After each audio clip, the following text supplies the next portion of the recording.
जय हिंद friends, welcome to the Hindu editorial analysis. आज है दोस्तों सैटरडे 11 जनवरी 2025। चलिए शुरू करते हैं यहाँ पे द हिंदू की एनालिसिस। सबसे पहले आपको बता दें, अगर आप इस वीडियो की पीडीएफ चाहते हैं तो आपको टेलीग्राम चैनल को ज्वाइन करना पड़ेगा। वहां पे मैं पूरा का पूरा पीडीएफ अपलोड करता हूँ। जो भी डिजिटल नोट्स होते हैं इंपॉर्टेंट, वो भी बैकग्राउंड वहां पे अपलोड करता हूँ।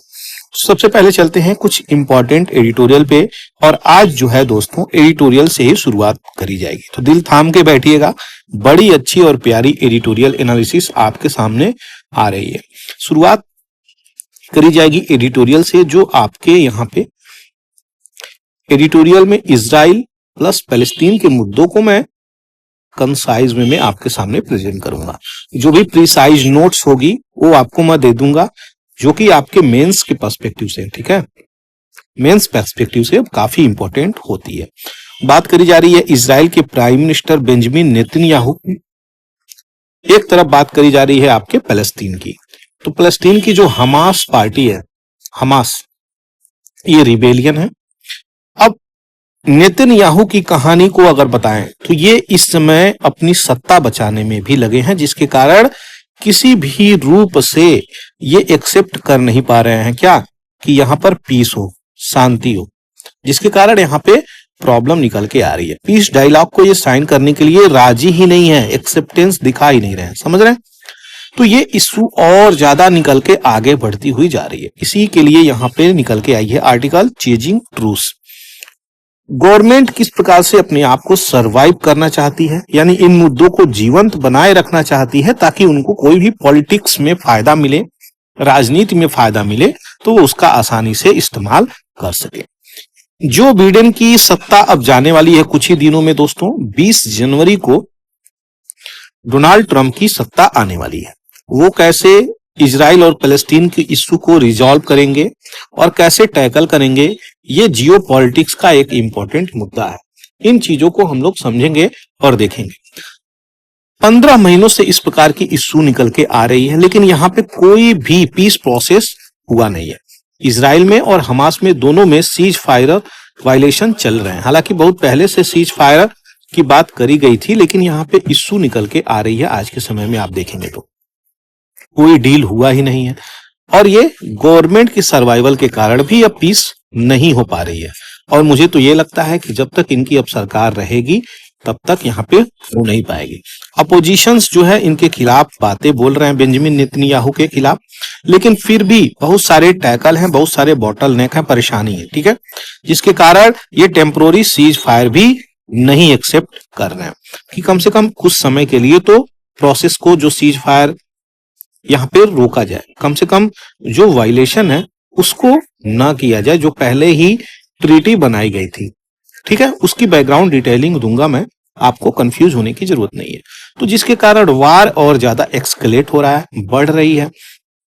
यहाँ पे डिमांड किया जा रहा है कि कम से कम परमानेंट सीज फायर करी जाए। बहुत पहले ही हमास के द्वारा यहाँ पे बोली गई थी, और यहाँ पे मुद्दे सॉल्व भी होते हुए नजर आए थे, लेकिन बार बार बीच में इजराइल और पैलेस्टीन के मुद्दे उठते रहते हैं, क्योंकि बहुत सारी फैक्टर वहां पे कार्य करते हैं। गाजा की पॉपुलेशन से अगर देखेंगे तो ना कोई इनफ फूड है, ना ड्रिंकिंग वाटर की फैसिलिटीज है, ना ही मेडिसिन की फैसिलिटीज है, और ना ही इलेक्ट्रिसिटी की फैसिलिटी है।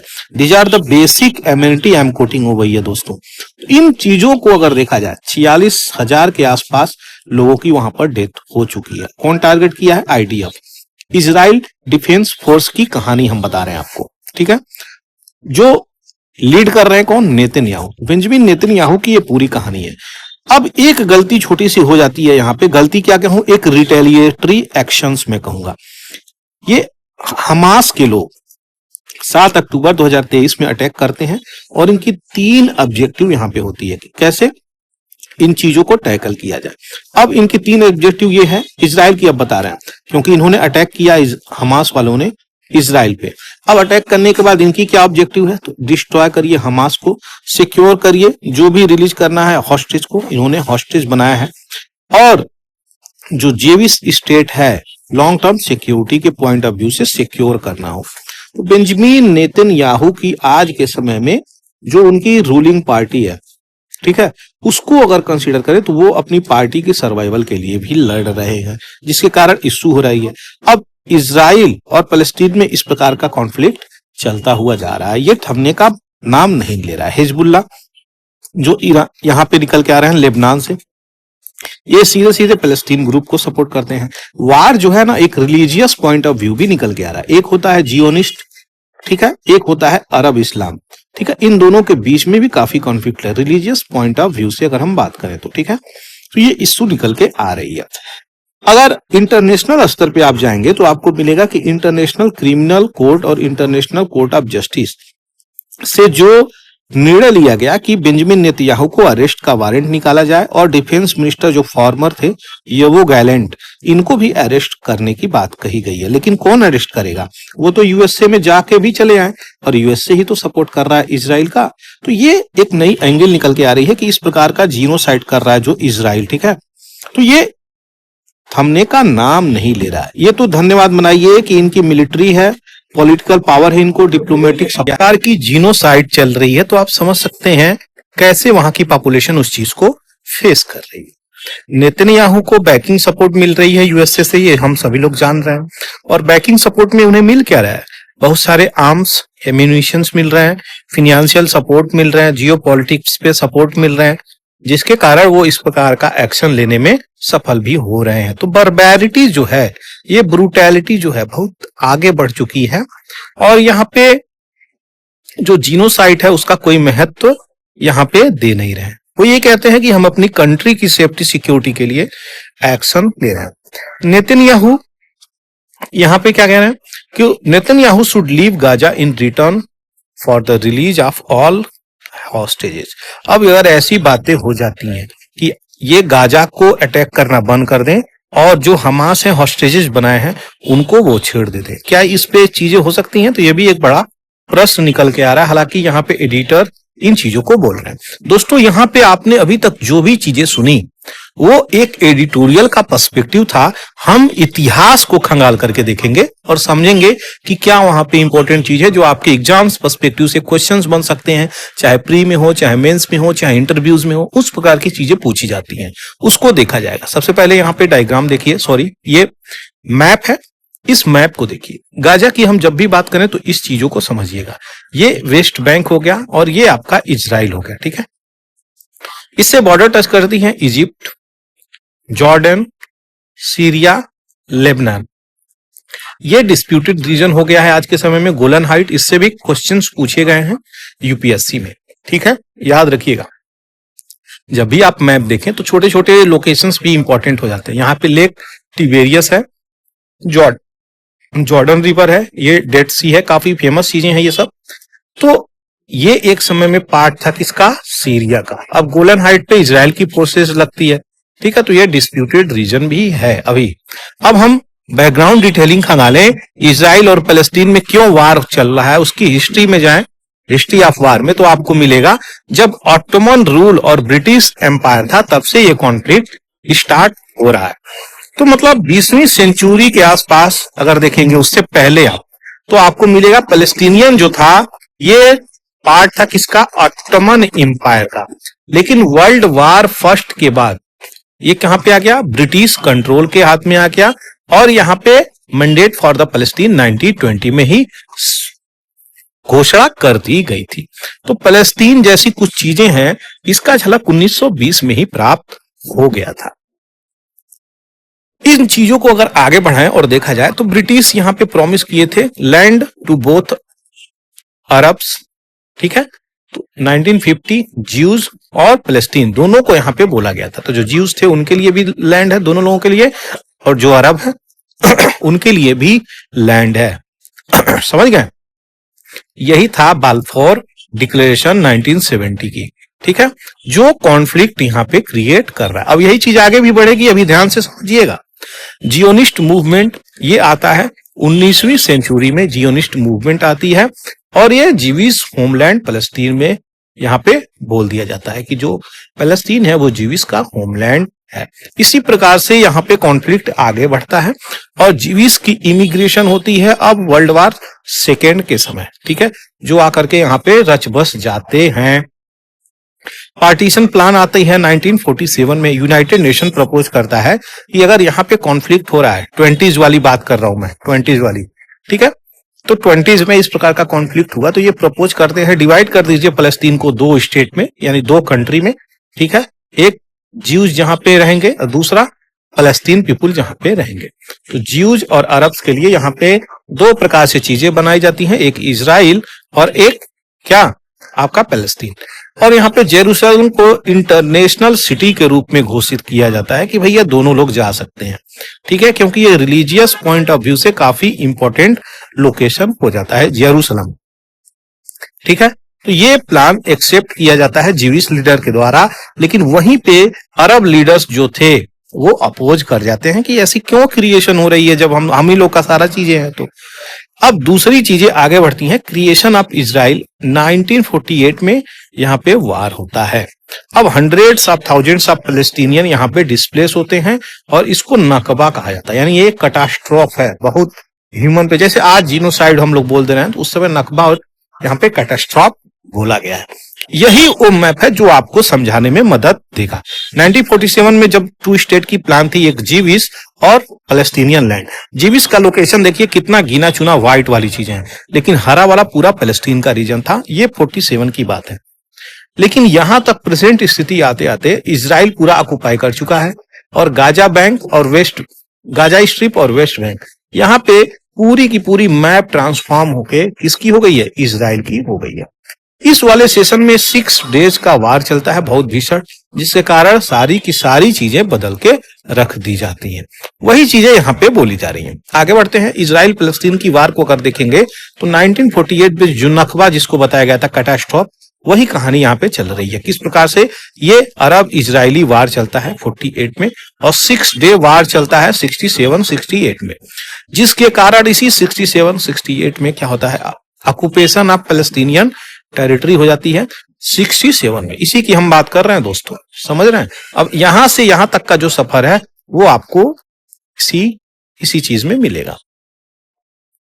अब यहाँ पे ऑक्युपाई कर लेता है तो क्या करता है, 6 डेज वार चलती है। इजराइल ऑक्युपाई करता है वेस्ट बैंक, गाजा स्ट्रिप और ईस्ट जेरूसलम।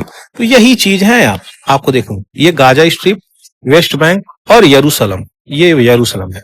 इन्हीं चीज को ऑक्युपाई कर लेता है, जो भी मोस्ट इंपॉर्टेंट चीजें होती हैं।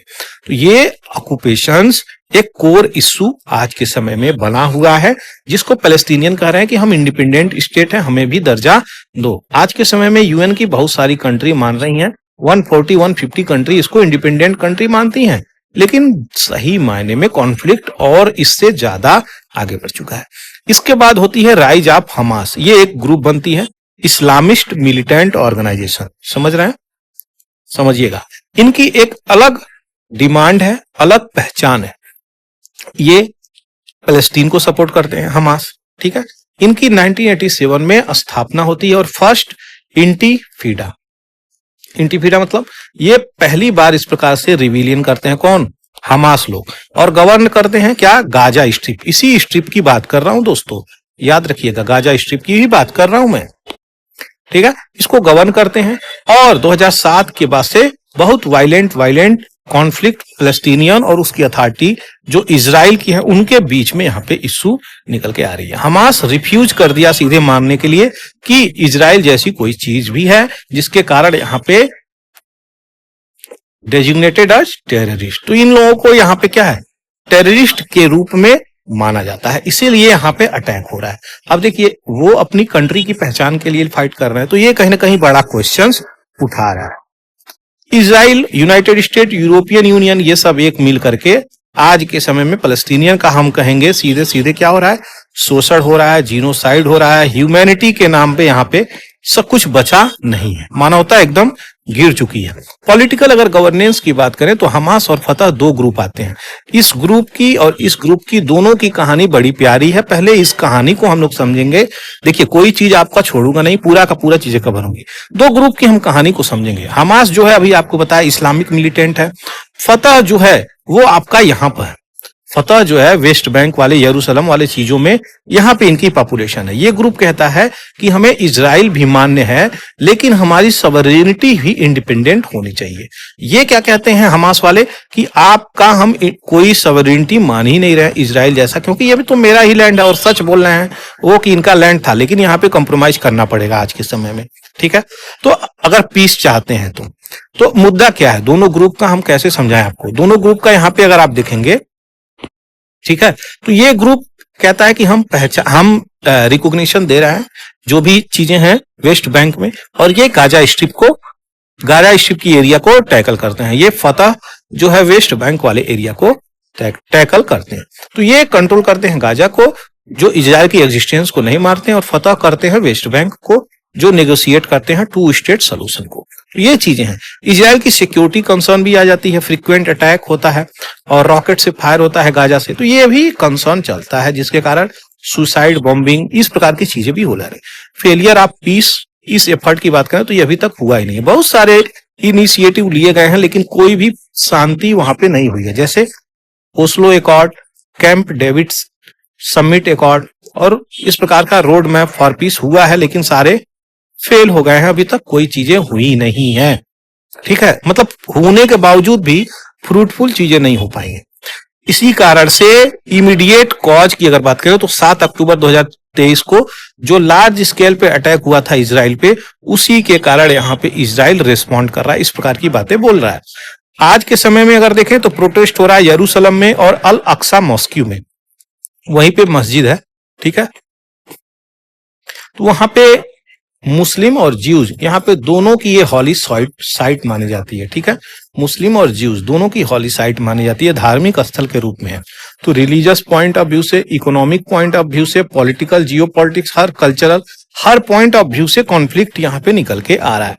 ब्लॉकेड ऑफ गाजा किया गया है इजिप्ट के साइड और इजराइल के साइड से, जिसके कारण गाजा के जो भी निवासी हैं बहुत सीवियर इकोनॉमिक और ह्यूमैनिटेरियन हार्डशिप को फेस कर रहे हैं। जो भी गाजा में पॉपुलेशंस है वो बहुत ही बुरी कंडीशंस में आज के समय में देखेंगे तो गुजर रही है। तो ये प्रॉब्लम निकल के आ रही है।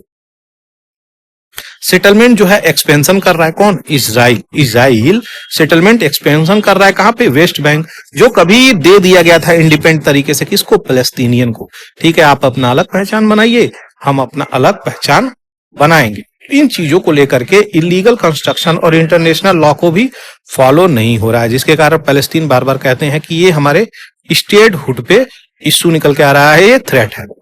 लैक ऑफ पीस प्रोसेस, बहुत ज्यादा कुछ हो नहीं रहा है। फेलियर ऑफ पीसेस हर जगह पर मिले हैं, और 2 स्टेट सोल्यूशन को भी मानने के लिए कोई तैयार नहीं हो पा रहा है। कोई तैयार हो रहा है तो भी बम्बार्डिंग हो रही है, तो पॉलिटिक्स आ जा रहा है बीच में, समझ रहे हैं? तो ये इश्यू निकल के आ रही है। बॉर्डर, रीजनल और इंटरनेशनल फैक्टर क्या है? ईरान सपोर्ट करता है हमास को यहाँ पे। अब्राहम एकॉर्ड निकल के आ रही है यूएई बहरीन के साथ यहाँ पे, और यूएसए का इसमें रोल बहुत बड़ा था अब्राहम एकॉर्ड में, आपको कई बार मैं बताया भी हूँ। ह्यूमैनिटेरियन क्राइसिस गाजा में बुरी तरीके से चल रही है, हाई अनएम्प्लॉयमेंट है, पॉवर्टी रेट बढ़ गई है, सर्विसेज मिल नहीं रही हैं, जो बेसिक अमेनिटीज है, सुख सुविधाएं जो भी सरकार के द्वारा प्रदान करी जा रही हैं वो भी चीजें नहीं हो रही हैं, जिसके कारण बहुत सारा डिस्परेशन और लोगों में एंगर चीजें चल रही हैं। तो ये एक कॉन्फ्लिक्ट है जो लगातार बढ़ती हुई जा रही है, थमने का नाम नहीं ले रही है, और इस कॉन्फ्लिक्ट को और आगे लेकर के चली जा रही है। टेरिटोरियल डिस्प्यूट की अगर बात करें तो यहाँ पे फलस्तीन डिमांड करते हैं अपना independent state, West Bank, Gaza strip और ईस्ट यरूशलेम में, समझ गए? लेकिन यहीं पे इजराइल कहता है कि सिक्योरिटी गारंटी यहाँ पे होनी चाहिए, तब यहाँ पे चीजें कुछ होंगी। राइट्स ऑफ रिटर्न की बात करें तो फलस्तीनियन डिमांड करते हैं राइट्स ऑफ रिफ्यूजी, कि इनकी जिनको आप कैप्चर किए हो उसको रिटर्न करो, उसको रिलीज करो। उनका भी बातें कुछ हद तक सही है, लेकिन दोनों कम्युनिटी को अगर बैठ के बातें करें तो वो आज के समय में संभव नहीं हो पा रही है, क्योंकि मुद्दा जो है पॉलिटिकल इलेक्शंस की वजह से नेगोशिएट हो नहीं पा रहे हैं, क्योंकि इलेक्शन आने वाले हैं। रिलीजियस कल्चरल टेंशन निकल के आ रहा है, यरूशलेम को लेकर के हॉली साइट है। साइकिल ऑफ वायलेंसेस, हमेशा इस प्रकार की पीरियोडिक क्लैशेस होते रहे हैं और रिटेलिएटरी अटैक्स भी होते रहे हैं, समझ गए? तो ये इशू थी पूरी जो मुझे आपको यहाँ पे एक्सप्लेन करना था। आशा करते हैं आपको समझ में आया है। दोस्तों, अगर समझ में आया है तो चैनल को जरूर से सब्सक्राइब जरूर से कर लीजिएगा। आगे बढ़ते हैं नए एडिटोरियल की तरफ और देखेंगे क्या इंपॉर्टेंट आर्टिकल है, उस चीज को हम देखेंगे। दोस्तों बात करी जा रही है लोकल पावर की। यहीं पे समझेंगे local power, urban local bodies. Urban local bodies की जो हम बात करते हैं तो म्यूनिसिपैलिटीज के अंतर्गत ये चीजें आती हैं। ठीक है, म्यूनिसिपैलिटीज के अंतर्गत अर्बन लोकल बॉडीज, यहाँ पे 8 टाइप्स की अर्बन लोकल बॉडीज होती हैं। यहाँ पे क्या इशू निकल के आ रहा है, यहाँ पे बात निकल के आ रही है आपके तमिलनाडु गवर्नमेंट की। ठीक है, ये अपॉइंट करे हैं स्पेशल ऑफिसर्स किस चीज के लिए कि यहाँ पे several district of the state में यहाँ पे इलेक्शंस नहीं हुए हैं अर्बन लोकल बॉडीज में। ठीक है, जिसके कारण ये इश्यू निकल के आ रही है। समय पे इनको कराना चाहिए और ये चीजें होनी भी चाहिए क्योंकि ये डेमोक्रेटिक कंट्री के पार्ट हैं, एक हिस्सा है। तो डिसेंट्रलाइजेशन भारत में या फिर डेमोक्रेटिक सिस्टम ऑफ इंडिया की अगर बात करें तो उसमें हुआ है, जिसके कारण डिसेंट्रलाइजेशन है। तो इनकी पावर जो है वो होनी चाहिए और समय पे इलेक्शन भी होनी चाहिए, उसी की बात करी जा रही है रूरल लोकल बॉडीज। ठीक है, तो 5 जनवरी को ही यहाँ पे एंड हो गई थी, लेकिन अभी तक इलेक्शंस नहीं हुए हैं। लेकिन इलेक्शन कराने के लिए तैयार है, ये नहीं कि नहीं करानी है, तैयार है उस चीज के लिए। तो ये वेल एंड गुड, अच्छी बातें हैं।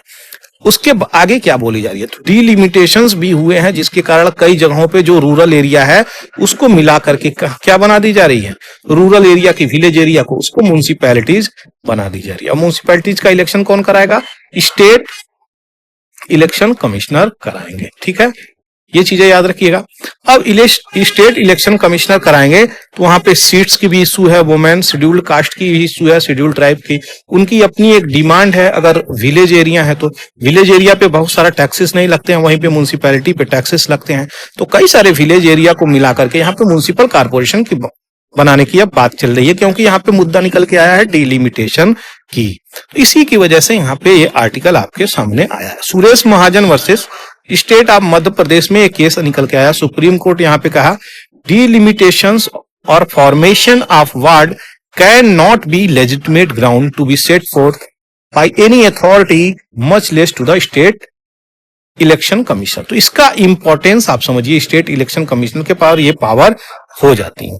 तो ये चीजें इंपॉर्टेंट है। दूसरी सेक्शन ऑफ रेसिडेंस की अगर बात करें तो यहाँ पे number of the village panchayat, वही जो आपको बताया, कितने लोगों की मनरेगा से नाम निकल जाएंगे जो बेनिफिट नहीं उठा पाएंगे। मुंबई बेंगलुरु, यही केवल तमिलनाडु में नहीं हो रहा है, इस प्रकार का चीज मुंबई बेंगलुरु में भी है। तो ये शॉर्ट कमियां जो हैं इसको देखनी पड़ेगी लोकल सेल्फ गवर्नमेंट में, और क्वालिटेटिव डिफरेंस जो है पीपुल को वो डिलीवर करनी पड़ेगी।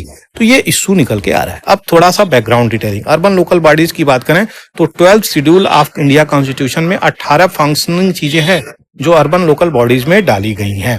तो ये क्या है अर्बन लोकल बॉडीज की चीजें, तो सबसे पहले urban planning, regulation, water supply, public health, urban forestry, slump improvement, provision of urban amenities, public transport, regulation of market, street lighting और मेंटेन पब्लिक फैसिलिटी। इस प्रकार की चीजें देखेगा ये अर्बन लोकल बॉडीज।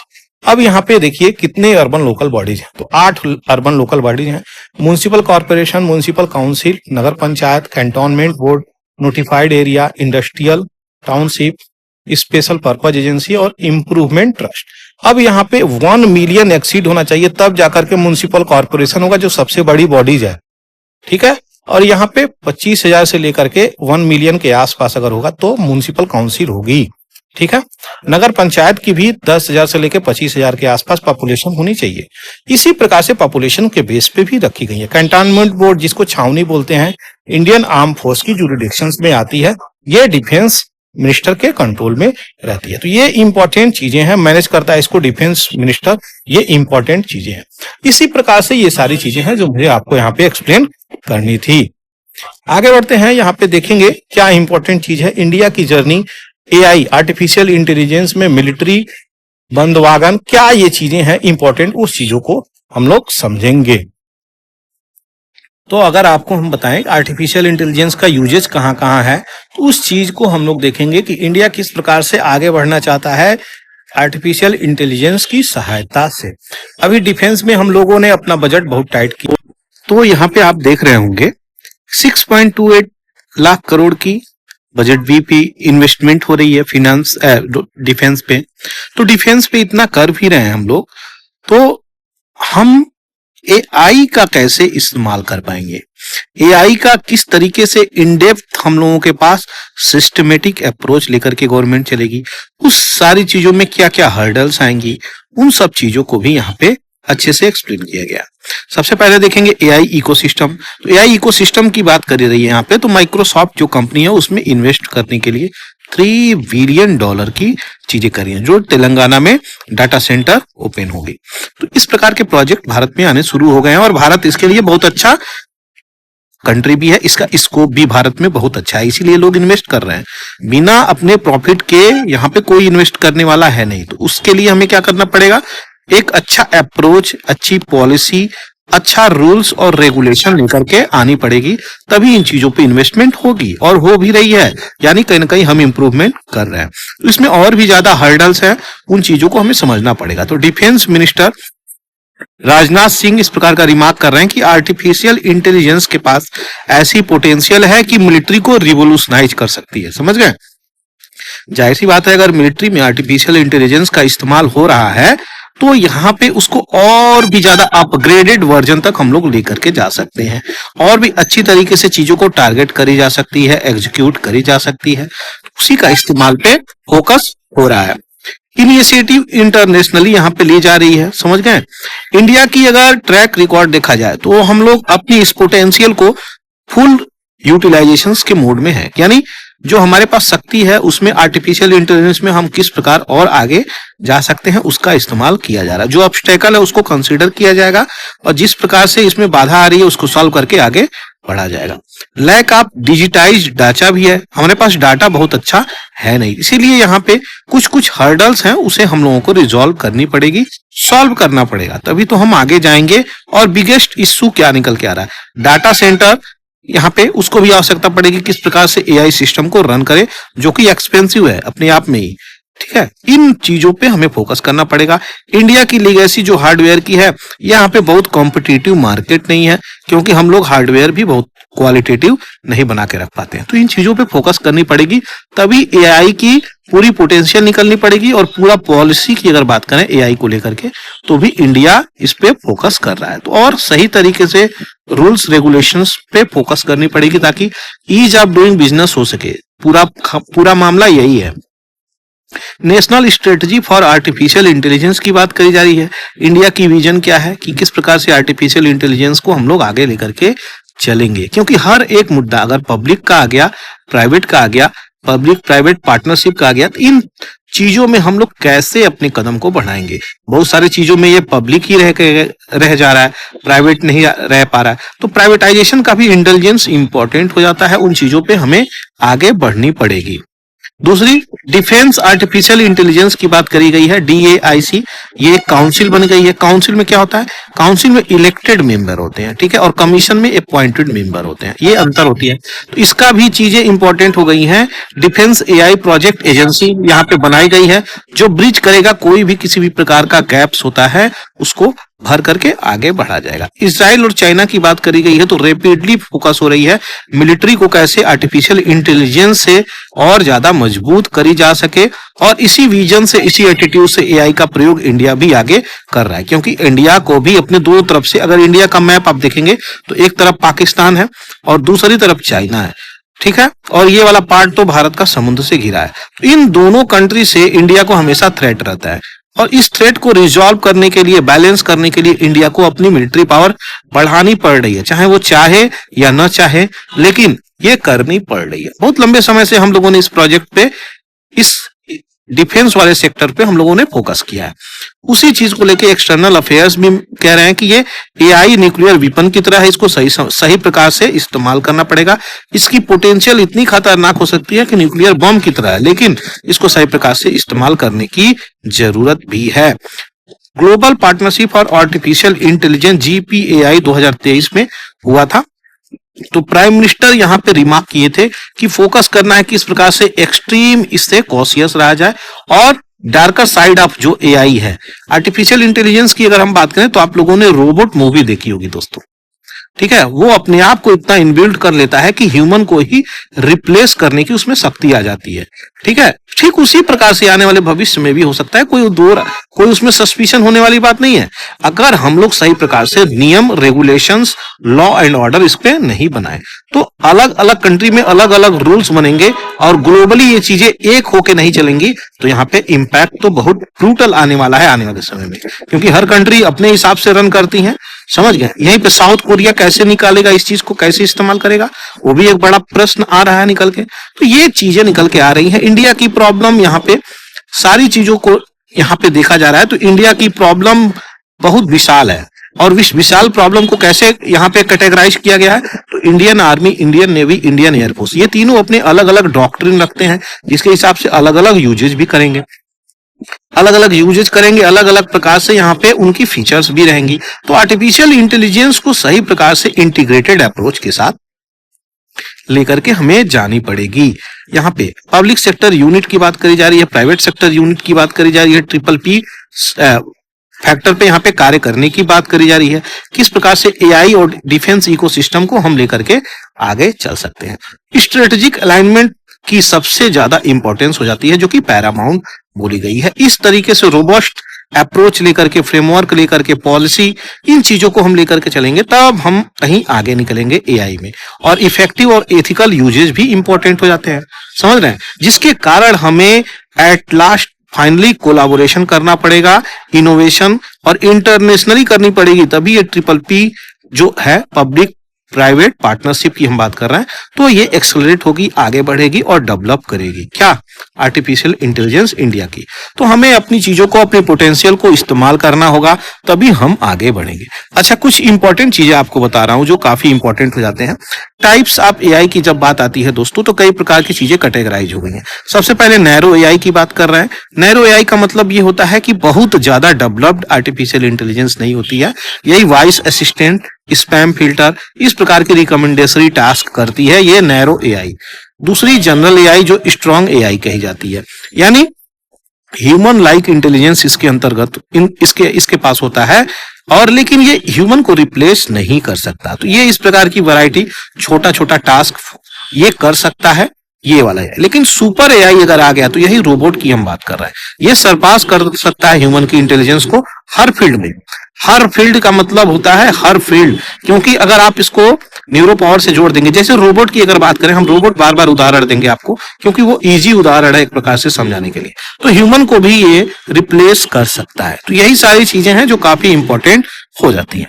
छोटा सा आर्टिकल है, इसको देखेंगे और आगे बढ़ेंगे, क्योंकि इंडिया की यूथ पावर किस डायरेक्शन में जा रही है, गवर्नमेंट किस डायरेक्शन में लेकर के जा रही है, इंडिया के यूथ किस डायरेक्शन में जा रहे हैं, उसी पे बहुत बड़ा सा आर्टिकल आया है, जिसको समझा जाएगा ब्रीफली।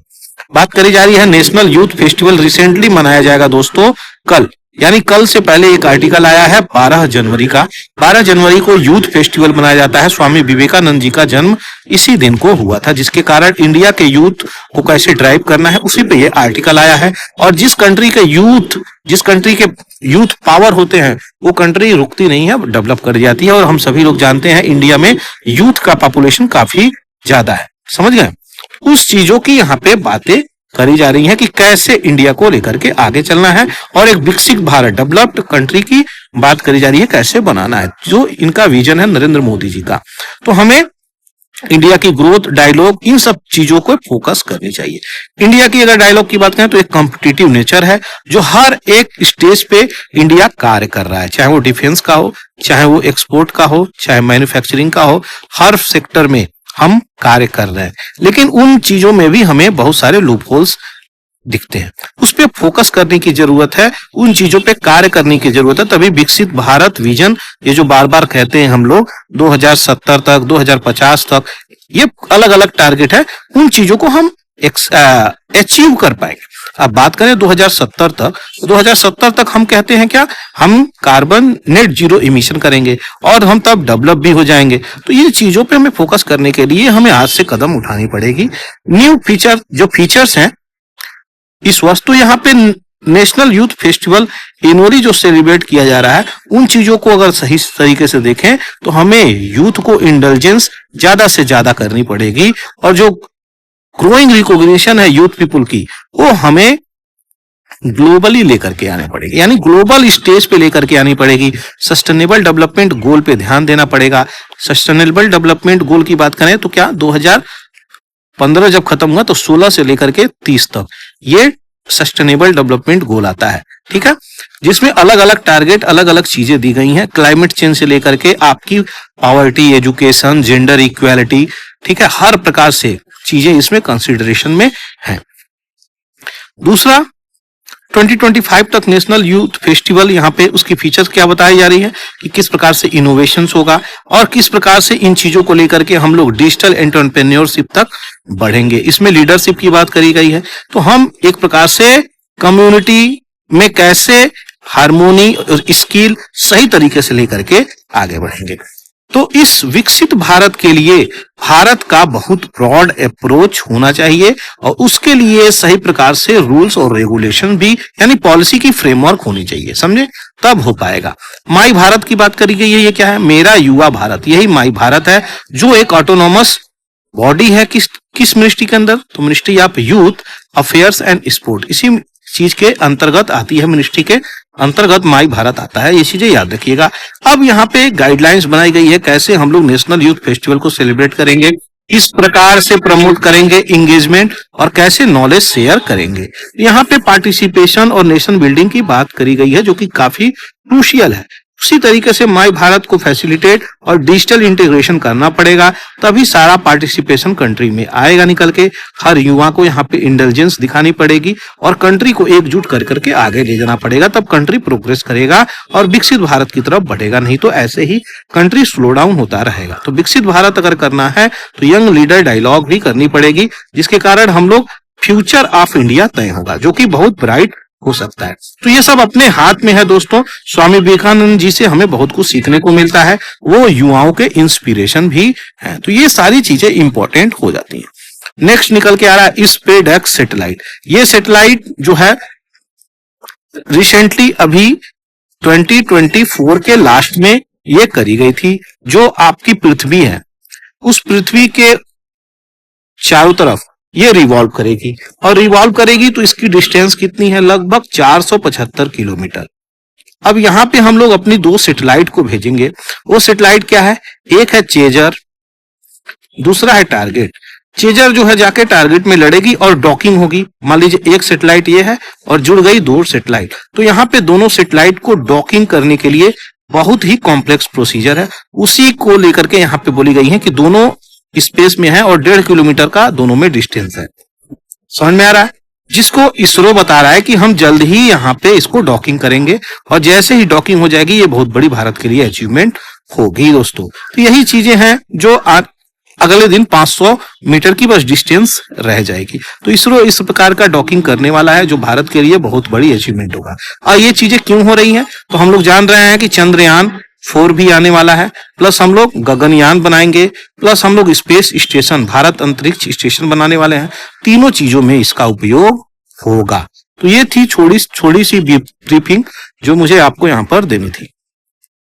नेक्स्ट यहाँ पे ग्लोबल वार्मिंग बड़ी तीव्र गति से चल रही है, सभी लोग जान रहे हैं। तो 2024 पहला ऐसा साल है जो इस डाटा को ब्रीच किया है, जो 1.5 degree Celsius pre industrial level पे रखा गया था, उस थ्रेशोल्ड को पार करने के लिए 2024 पहला ऐसा साल है। तो इस चीज को याद रखिएगा। High rate of carbon emission हुआ है, जिसके कारण क्लाइमेट चेंज हुआ है। हम सभी लोग जानते हैं किस प्रकार से अजरबैजान का COP29 फेल हुआ है, बहुत सारे मुद्दों पे फेल हुआ है, क्योंकि फंडिंग की बात करी जाएगी। NCQG ये एक फिनांस कलेक्शन की बॉडी बोली गई है।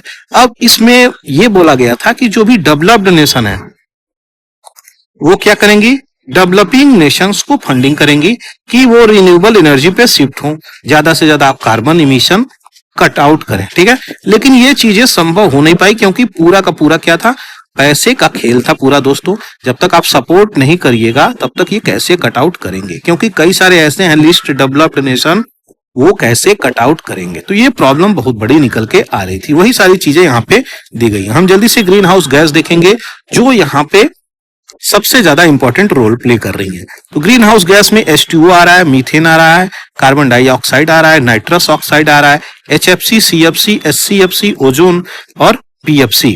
SF6 और नाइट्रोजन ट्राइफ्लोराइड NF3 आ रहा है। यहाँ पे इस फिगर से आपको क्या दिख रहा होगा कि जो सूर्य की किरणें हैं वो पृथ्वी पे आ जा रही हैं और सूर्य की किरणें रिफ्लेक्ट भी हो जा रही हैं, तो ज्यादा से ज्यादा रिफ्लेक्ट हो जाती हैं, इसी के कारण ये चीजें बैलेंस हो रही है। ठीक है, पृथ्वी का टेम्परेचर 15 डिग्री सेल्सियस एवरेज मानी गई है।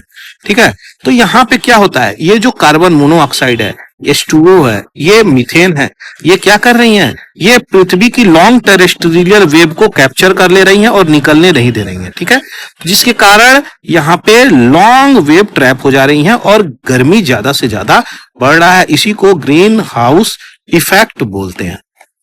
और ये गैस हो गया, गैस ये है, और ये प्रोसीजर जो हो जाता है इसको हम लोग कहते हैं ग्रीन हाउस गैस इफेक्ट। इस चीज को ऐसे समझ सकते हैं जब हम लोग एक कार में बंद रहते हैं। ठीक है, एक कार हो गई, ड्राइंग मेरी बड़ी पुअर है दोस्तों, एक कार हो गई। ठीक है, एक कार हो गई, इसमें हम तो बंद, चारों तरफ से शीशे लगे हुए हैं। ठीक है, शीशे लगे हुए हैं, विंडो खुले नहीं है, सब कुछ पैक है। अब इसमें हम लोग बंद किए तो हम लोग क्या महसूस करेंगे कि यहाँ की टेम्परेचर जो है अंदर की वो काफी हाई हो जाती है। ठीक उसी प्रकार से यहाँ पे गर्मी ट्रैप हो जा रही है। ठीक है, ट्रैप हो जाने की वजह से जैसे बाहर आएंगे तो आपको आराम महसूस होगा, तो यहाँ के टेम्परेचर कुछ अलग होगी और यहाँ के टेम्परेचर कुछ अलग। इसी प्रकार से जब आप ब्रॉड स्केल पे कंसीडर करोगे तो यही वो प्रोसेस है जो ट्रैप करती है हीट को। ठीक, इसमें कोई अंतर नहीं है, बस साइज का अंतर हो जाता है। ठीक है, आशा करते हैं आपको समझाने में मैं सफल हुआ हूँ। आगे बढ़ते हैं, यहाँ पे देखेंगे कुछ इंपॉर्टेंट चीज है किस प्रकार से लॉस एंजलिस में, ठीक है दोस्तों, यहाँ पे वाइल्ड फायर प्रोग्रेस किया है। तो कई सारे लोगों की जाने गई हैं, 10 के आसपास लोगों की जाने गई हैं, 10,000 स्ट्रक्चर यहाँ पे जल के राख हो गए हैं और लगभग बात करी जा रही है कि यहाँ पे कई लाख लोग यहाँ पे डिस्प्लेस हुए हैं। तो जितने लोग यहाँ पे रह रहे हैं लॉस एंजलिस के कैलिफोर्निया में, और ये फॉरेस्ट की अल्टाडेना, ये फॉरेस्ट अल्टाडेना के आसपास, तो जो आग लगी थी वो लगी थी सेंटा एना वार्म ड्राई एयर की वजह से। अब ये एयर जब बहती है दोस्तों तो वो आपकी कैलिफोर्निया जो प्रोविंसेस है उससे होकर के घुसती है, और रिसेंटली जैसे ये हवाएं चलेंगी तो ये हवाओं की स्पीड 70 माइल्स तक होती है पर आवर। सोचिए 70 माइल्स पर आवर तक स्पीड हो जाती है, जिसके कारण गर्म हवाएं चलती हैं और जंगल की जब पत्तियां गिरती हैं सूख के और वो आपस में रगड़ खाती हैं तो फ्रिक्शन से भी वहां पे क्या होता है, वाइल्ड फायर हो जाते हैं। और जंगल की आग जब तीव्र गति से पकड़ती है और ये हवाएं अपनी डायरेक्शंस की ओर लेकर उन्हें जाती हैं तो ये आग जो फायर है और भयानक होती हुई चली जाती है। उसी का परिणाम यहाँ पे आज निकल के आया है। तो बहुत सारे स्ट्रक्चर, बहुत सारी लॉसेस यहाँ पे यूएस में हुई हैं और कैलिफोर्निया में तो स्टेट इमरजेंसी भी घोषित कर दी गई है। तो ये one of the largest wild fire in US से मानी जा रही है, समझ रहे हैं। इन चीजों को यहाँ पे हम लोग कंसीडर कर रहे हैं, देखें इस चीज को। दूसरा एक इंपॉर्टेंट आर्टिकल यहाँ पे भी आया है, अफगानिस्तान कि जो यहाँ पे मिनिस्टर हैं मौलवी अमीर खान मुत्ताकी, ठीक है, तो ये फॉरेन मिनिस्टर हैं, याद रखिएगा। और भारत के फॉरेन सेक्रेटरी कौन है, विक्रम मिश्री। इन दोनों की आपस में मीटिंग हुई है, ये बहुत बड़ी बात है। अब अंदर अंदर क्या खिचड़ी पकी ये तो अभी ओपन नहीं हुआ है, लेकिन पिक्चर जरूर रिलीज हुआ है, पिक्चर जरूर रिलीज हुआ है। अब ये पिक्चर क्या कह रही, हर तरीके से आप कनेक्ट करके देख सकते हैं। अफगानिस्तान और पाकिस्तान इन दोनों में बॉर्डर पे वार भी चल रहा है, समझ रहे हैं। अब यहाँ पे ये रिसेंटली हम लोग मीटिंग भी रख लें। अब इश्यू इतना बड़ा ये इश्यू होगा, इस पे भी एडिटोरियल आएगी, उसको देखा जाएगा, लेकिन अब अभी तक यहीं पे रखा जाए। तो नाम याद रखिएगा दोनों लोगों का, क्योंकि मीटिंग काफी इंपॉर्टेंट हो जाती है और ये मीटिंग काफी इंपॉर्टेंट हो जाती है, ये भी याद रखिएगा भाई साहब। क्यों? क्योंकि मैं आपको बता दूं ये चीजें क्यों इंपॉर्टेंट है। आने वाले समय में यहाँ से कई प्रकार से क्वेश्चंस भी बनेंगे, इंटरनेशनल रिलेशंस के क्वेश्चन भी मिलेंगे, तो जीएस पेपर जो भी है उसमें भी कंसीडर करी जाएगी ये टॉपिक। आगे बढ़ते हैं। यहाँ पे 3 मिलियन सूडान के जो बच्चे हैं वो एक्यूट माल नरिशन फेस कर रहे हैं। तो माल नरिशन से गुजर रहा है इस प्रकार का, यूनाइटेड नेशन ऐसी बातें बोल रहा है। तो हमें क्या देखना है, हमें पूरी की पूरी सूडान की ऐतिहासिक भूमि दृष्टिकोण को देखना पड़ेगा, तभी जाकर के ये चीजें होंगी। बात करी जा रही है यहाँ पे यूएन यूनिसेफ की, तो लगभग 7 लाख प्लस चिल्ड्रेन यहाँ पे इससे गुजर रहे हैं, माल नरिशन से जो फेस कर रहे हैं। फूड इनसिक्योरिटी की प्रॉब्लम निकल के आ रही है, कई प्रकार से यहाँ पे इश्यू निकल के आ गई जब सूडान के अंतर्गत आर्मी और पैरामिलिट्री में वार छिड़ गया। ठीक है, आर्मी और पैरामिलिट्री में ही वार छिड़ गया, जिसके कारण बहुत सारे लोगों सिविलियंस की जानें भी गईं और थाउजेंड ऑफ द आर्मी की भी जानें जा रही हैं और सिविलियन की जान जा रही है जो कंसिडरेशन में है ही नहीं। तो वर्ल्ड की वन ऑफ द लार्जेस्ट कही जा रही है ये डिस्प्लेसमेंट क्राइसिस है जो आप इस समय सुन रहे हैं। तो ये प्रॉब्लम निकल के आ रही है। हम सबसे पहले चलेंगे कहां पे, देखेंगे कहां पे ये सूडान है और उसकी इतिहास को देखा जाएगा। दोस्तों बात करी जा रही है सूडान की, तो सूडान ये रहा और सूडान में एक जगह है खार्तूम जहां पे ब्लू और व्हाइट नील दोनों आकर के मिल जाती है। कई बार क्वेश्चन यहां से बना है, ठीक है, इस चीज को समझिएगा। 2011 में 2011 में ये बाउंड्री खींची थी साउथ सूडान और नॉर्थ सूडान। ठीक है, तो ये सूडान और साउथ सूडान, इसकी कैपिटल क्या है, जूबा, इसकी कैपिटल जूबा, और यहाँ पे साउथ सूडान की कैपिटल यहाँ पे खार्तूम। तो ये चीजें याद रखिएगा, खार्तूम बहुत ही फेमस जगह है। अब जब 2011 में ये अलगाव हुआ है तो हम इसकी इतिहास को देखेंगे और समझेंगे क्या इंपॉर्टेंट चीजें हैं। सूडान की हिस्ट्री की अगर बात करें दोस्तों, तो सूडान एक प्रकार से वार से ही घिरा हुआ चीज है और यहाँ पे एथनिक, रिलीजियस और पॉलिटिकल लैंडस्केप की वजह से एक कॉम्प्लेक्स चीजों से गुजर रहा है। ऐतिहासिक दृष्टिकोण से अगर देखा जाए तो प्राचीन समय से सूडान इन चीजों को यहाँ पे फेस कर रहा है। अब आती है किंगडम ऑफ कुश जो 2500 बीसी से लेके 350 सी तक रही है, जो एंशियंट इजिप्ट से कनेक्टिविटी यहाँ पे कंटेम्पोररी रखती है, उसी के समकाल पे ये रखती है। नूबियन किंगडम यहाँ पे आई, मुरूरे और नाप्ता ये prominent centre of trade, culture और पावर थे इस रीजन के। इस्लामिक इन्फ्लुएंस यहाँ पे 7वीं सेंचुरी में आया, अरब ट्रेडर जब आए थे, इस्लामिक मिशनरी आए थे और ये इस्लाम को लेकर के आए, तो जो आज के समय में डोमिनेंट रिलीजन बन गया है नॉर्दर्न सूडान की, इसी सूडान की हम बात कर रहे हैं।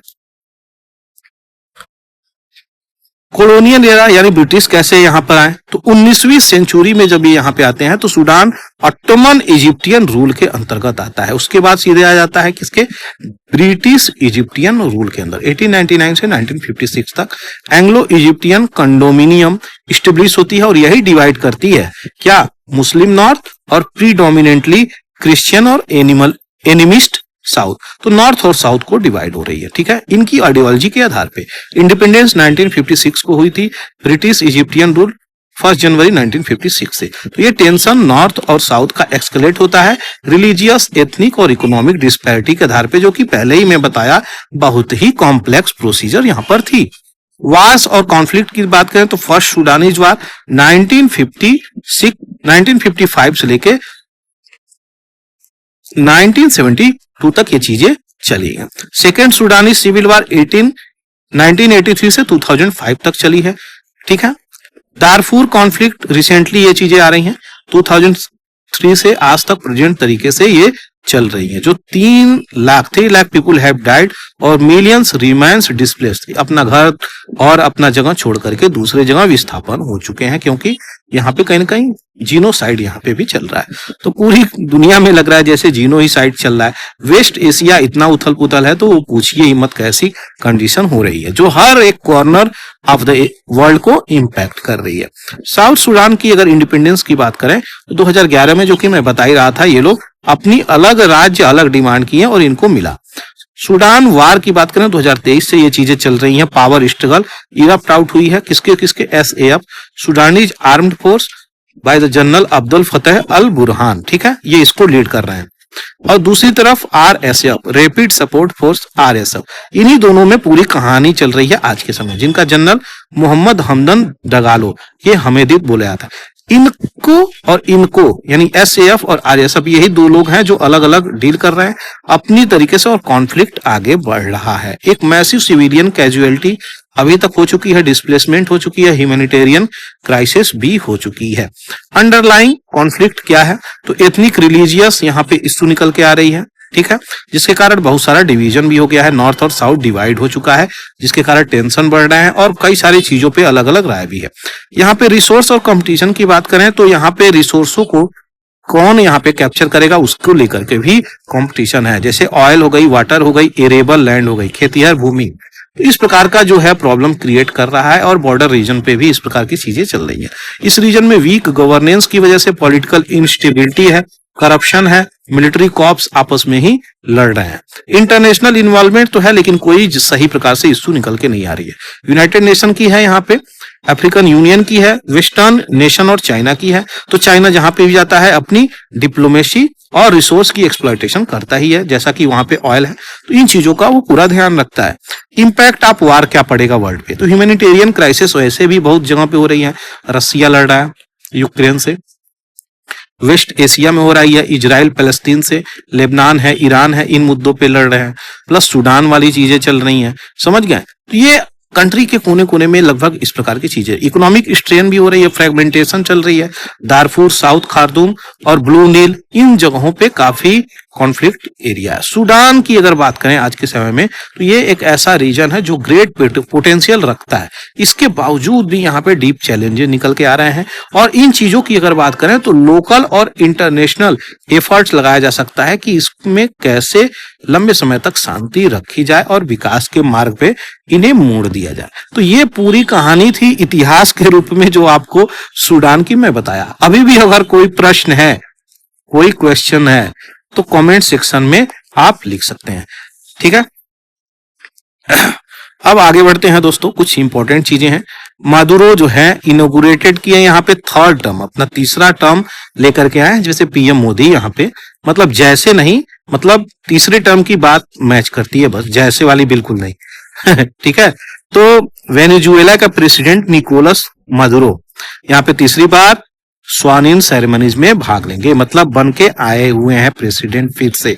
यहाँ पे इस चीज को रिसेंट री इलेक्शंस यहाँ पे हुए थे जो इलेजिटिमेट यहाँ पे कंडेम किया गया था, आरोप किया गया था, और जो अपोजिशन है इस प्रकार के कृत्य कर रहे हैं कि नहीं ये इलेक्शन गलत तरीके से जीते हैं, उनको डिटेन कर लिया गया। तो आप समझ सकते हैं कैसे किस प्रकार से यहाँ पे चीजें हो रही हैं। एंटी गवर्नमेंट डिमॉन्स्ट्रेशन कारकस, वेनेजुएला की कैपिटल क्या है? कारकस है, ठीक है। तो ये चीजें निकल के आ रही हैं। अब कारकस कहाँ है, वेनेजुएला कहाँ है, वो चीजें देखिए। वेनेजुएला जो है बाउंड्री शेयर करता है, सबसे पहले वेनेजुएला पड़ेगा कहाँ?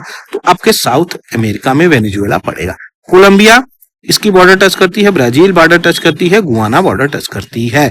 ये कैरिबियन सी है, काफी इंपॉर्टेंट ये मैप है अगर आप इसके इन डेप्थ में आप जाओगे, ठीक है। लेक माराकाइबो यहाँ से क्वेश्चंस बन सकते हैं बहुत सारे। गल्फ ऑफ वेनेजुएला यहाँ पे है, यहाँ पे आप देखेंगे छोटे छोटे चीजें, तो कॉर्डिलेरा डी मरीडा, ये जो रेंजेस हैं ये भी इंपॉर्टेंट हो जाते हैं। वेनेजुएला में काफी इंपॉर्टेंट लेक्स हैं, रिवर्स हैं, नेशनल पार्क्स हैं, ठीक है। इसकी फिजिकल जियोग्राफी अगर आप देखेंगे तो वो भी बड़ी यूनिक है। तो ये चीजें हैं कुछ जो आपको मैप की डिटेलिंग भी थोड़ी बहुत पता होनी चाहिए। तो इन चीजों को आप समझिए। ये ग्रेनेडा आपका क्या है? आइलैंड है। तो ये जो है छोटे छोटे आइलैंड कहीं भी आप देखें तो एक प्रकार से आप उसको एक बार विजिट कर जाए, जिसके कारण आपके दिमाग में ये चीजें रहेंगी, तो ये इंपॉर्टेंट हो जाती है।